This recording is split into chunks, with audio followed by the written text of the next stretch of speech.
अस्सलामुअलैकुम। Avon TV की news studio से मैं हूं अली शाबासी। शामिल करेंगे न्यूज हेडलाइंस। चैंपियंस ट्रॉफी ऑस्ट्रेलियाई क्रिकेट टीम का पहला दस्ता लाहौर पहुंच गया। कप्तान स्टेवी समेत कोचेस और स्पोर्ट्स स्टाफ शामिल। 15 खिलाड़ियों समेत 17 रुकनी दूसरा दस्ता आज लाहौर पहुंचेगा।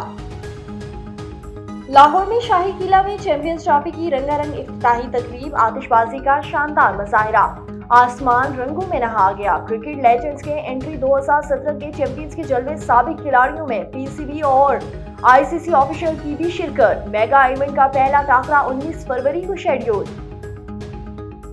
कौमी असम्बली और सेनेट के इजलास आज होंगे। एजेंडा जारी। सेनेटर्स पार्लियामेंट की तनख्वाह अलाउंस से मुतल्लिक तरमीमी बिल मंजूर किया जाएगा। फवाद चौधरी का शोएब शाहीन पर हमला, पीटीआई सियासी कमेटी की मसम्मत। फवाद चौधरी का इकदाम संगदाना और मुजरिमाना है। फवाद चौधरी ने पीटीआई की सियासी कमेटी को 2 टके की करार दे दिया। और कराची में मुगबी खातून की लाश सरजानी टाउन से मिल गई। पुलिस के मुताबिक खातून की रिहाई के लिए 1 करोड़ रुपए तावान मांगा गया था। वाकई का मुकदमा यूसुफ प्लाजा थाने में शोहर की मदीयत में दर्ज हुआ। न्यूज स्टूडियो से फिर के लिए इतना ही। मजीद खबरों और अपडेट्स के लिए देखते रहिए A1 टीवी। A1 टीवी, सब पे नजर, अंदर की खबर।